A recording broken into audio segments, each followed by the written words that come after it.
Asal-usul Bangka Belitung, sejarah yang jarang terungkap.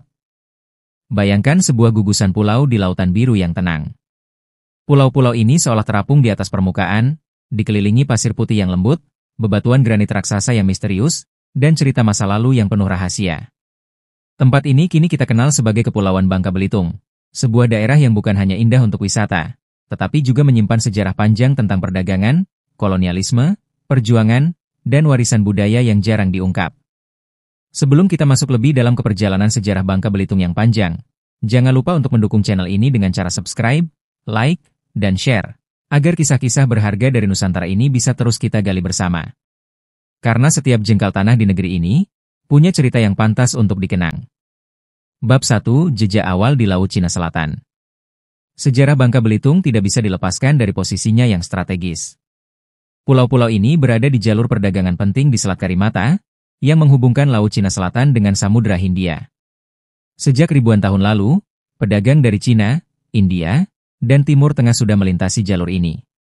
Mereka tidak hanya singgah untuk beristirahat, tetapi juga untuk berdagang. Kekayaan alam Bangka Belitung, terutama timah, menjadi daya tarik utama.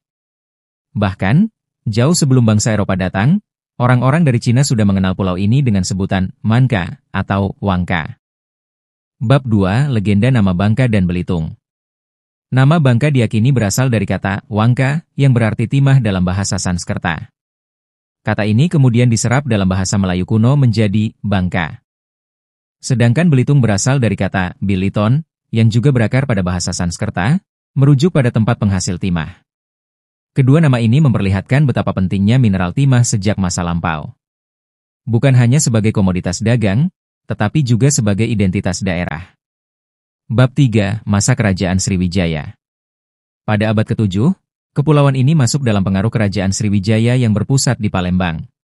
Sriwijaya adalah kerajaan maritim besar yang menguasai jalur perdagangan internasional. Bangka Belitung menjadi daerah penting karena letaknya strategis di jalur pelayaran menuju Cina dan India.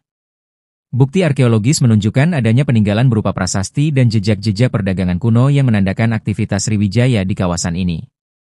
Tidak hanya itu, hubungan erat dengan pedagang Tiongkok membuat Bangka Belitung semakin dikenal dunia. Bab 4, Kedatangan Islam.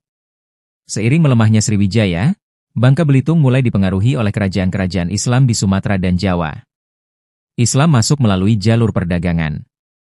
Para pedagang Gujarat, Arab, dan juga Melayu dari Malaka serta Palembang turut menyebarkan ajaran Islam di pulau ini. Hingga kini, jejak Islam sangat kental di Bangka Belitung. Banyak tradisi, bahasa, dan budaya masyarakat yang dipengaruhi oleh nilai-nilai Islam yang menyatu dengan adat Melayu setempat. Bab 5, VOC dan Awal Kolonialisme.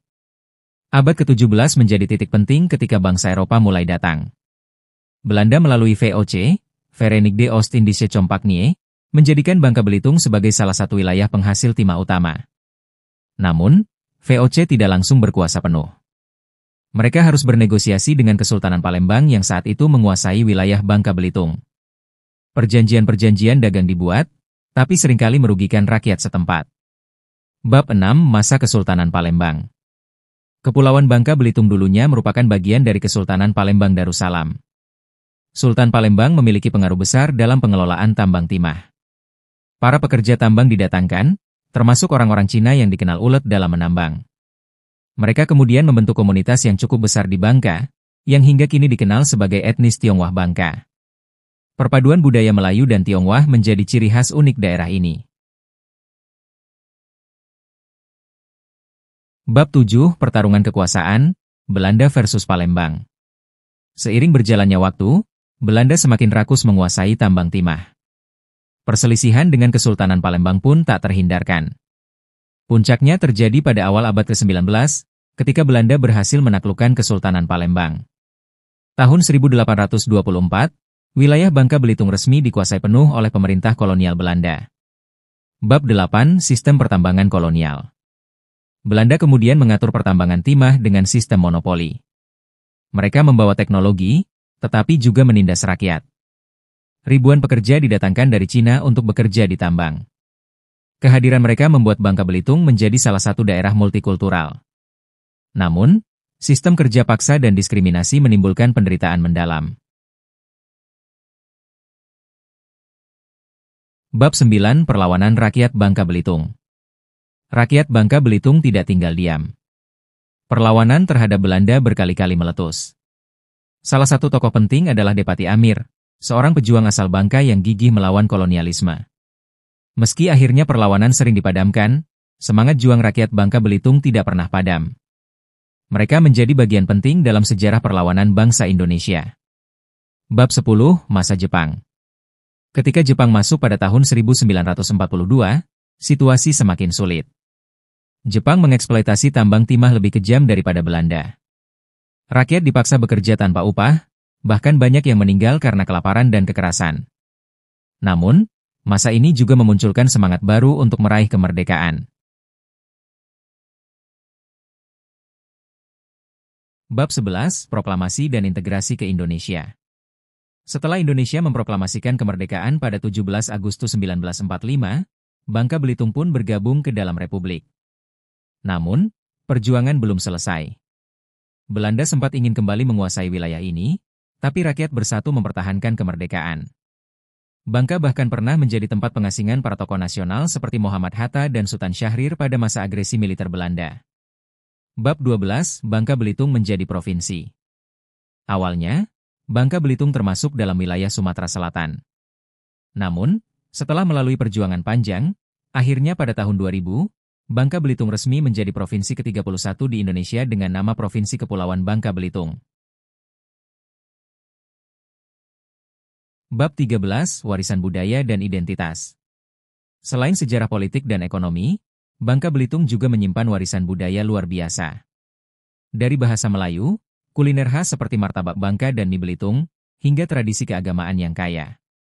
Masyarakatnya yang multietnis, Melayu, Tionghoa, Bugis, dan Jawa, hidup berdampingan, membentuk identitas unik yang tidak ditemukan di daerah lain.